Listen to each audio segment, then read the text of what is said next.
words.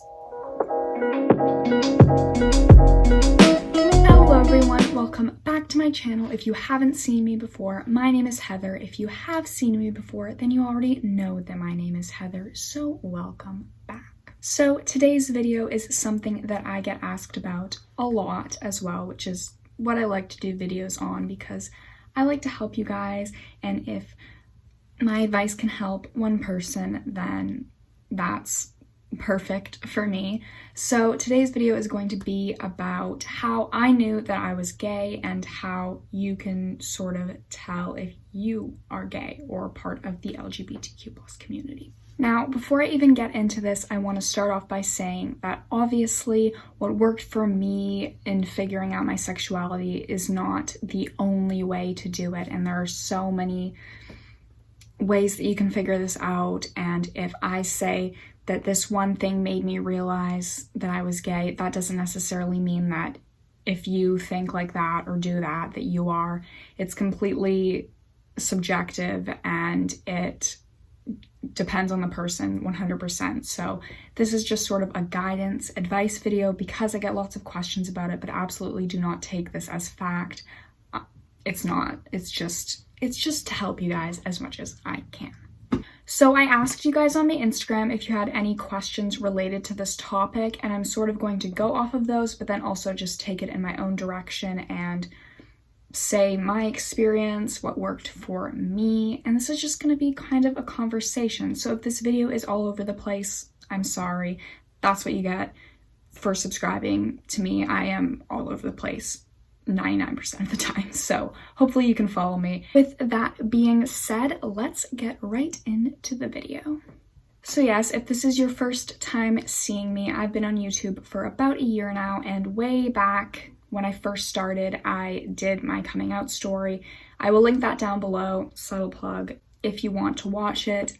Just be aware that it is one of my first videos. I am very awkward, the lighting is very dark, and it is a lot worse than this video, but hopefully I said some things of value in that video about my story, so you can definitely watch that as well.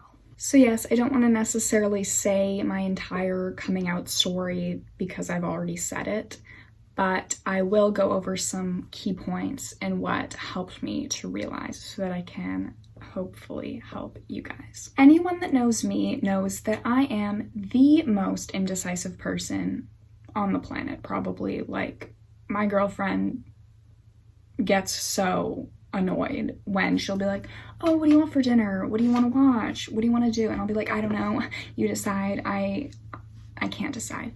So this indecisiveness definitely came into play when I was trying to figure out my sexuality. I should probably also say I identify as gay or a lesbian or whatever you want to say. I use both terms. That is how I identify. Anyway, so yes, I'm very indecisive. So when I was trying to figure out my sexuality, it was a constant back and forth between, I think I'm gay, I think I'm bisexual. What if I'm just straight and going crazy? Like, what is going on? I don't know what sexuality I am. This is so confusing.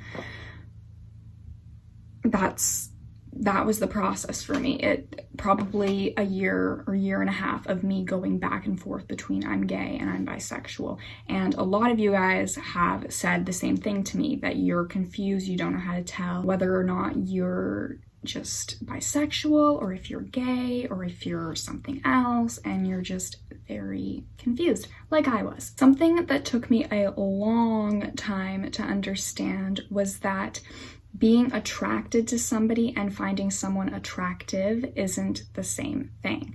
And I would just confuse myself so much thinking that I was attracted to boys because I could find other guys. I'm not a guy. I could find guys attractive. And like I said at the beginning, there's no one way of figuring out if you're gay or bisexual or whatever else. But something that helped me was to physically picture myself being in a relationship, all strings attached, everything that goes into being in a relationship with both a girl and a guy, and really thinking about that for months helped me to realize that I couldn't picture myself being physical with a guy or even falling in love with a guy, just because I don't think that's there for me. I don't think there's a part of me that could do that. That's just not part of who I am. But when I pictured myself doing those things with a girl and kissing a girl, being physical with a girl, falling in love, marrying, etc. with a girl, I could picture all of those things. And I found that when I was daydreaming about relationships, I found it much more enjoyable to do when I was thinking about being with a girl. So that's something that sort of tipped me off. I got one question asking if it's normal to think that you're faking it even if you truly know what your sexuality is. And I do think that's normal. I went through that for a long time, like I said, and it's partly because we're conditioned to think that we're supposed to end up with a guy, married to a guy, and fall in love and have babies and all that stuff. And it's hard to look at all the media and the TV shows and everything out there that's telling you to be one way and then to go against that and be who you really are. It's hard, and you can convince yourself that you are straight just because that's what everybody else wants you to think, and that can be really, really difficult. But you need to just try to stay true to yourself, because that is the only person that matters in figuring out your sexuality and this whole situation is yourself, because it's your sexuality. And other people can confuse you too, because if you've come out as a lesbian and then you say that you think that Zac Efron is attractive or whatever, people will be like, oh, but I thought you were gay, like I thought you liked girls, but now you're saying that you think this guy is attractive. That doesn't make any sense. And that's just comes from a place of not really understanding that there is a difference between being attracted to someone and finding them attractive. And I can fully look at an attractive man and be like, yes, that is an attractive man. Do I want to sleep with him? Do I want to kiss him? No, but I can see that that is an objectively handsome fella. So it basically just comes down to being able to look inside of yourself and realize what you truly want, and that can be the most confusing thing in the whole world. But when you really think about it and you picture yourself with these people, that might help you to realize that you can find a guy attractive but just not want a relationship or anything physical with him. And that's just sort of what happened with me over time. Another common question that I got was, do you have to try being with a guy in order to rule that out? And absolutely not.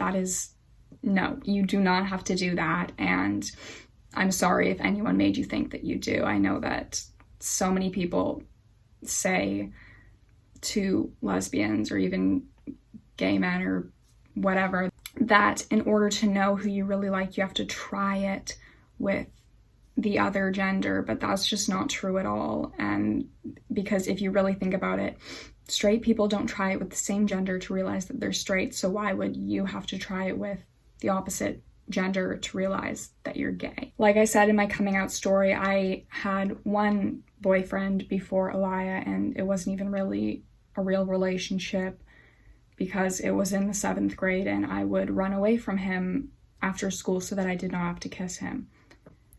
That should have been my first sign, but just, we're gonna ignore that for now. But yeah, so I didn't really try anything with a guy, and I was still able to realize that I'm a lesbian and I would never want to be in a relationship with a guy. So you absolutely do not have to do anything that you're not comfortable with. One other thing that really helped me in my process was looking to other LGBTQ plus people, whether that be in TV shows and movies or on YouTube, and that's probably what you guys are doing right now if you're watching this video. And I think that is a very good step, because hearing other people's perspectives and other people's stories about how they figured it out can be super helpful. But also when you're doing that, you have to remember that everybody is different, and one person's experience does not necessarily mean that that has to be your experience. So definitely keep that in mind as well. The last piece of advice that I want to give you is to not stress about this. And I know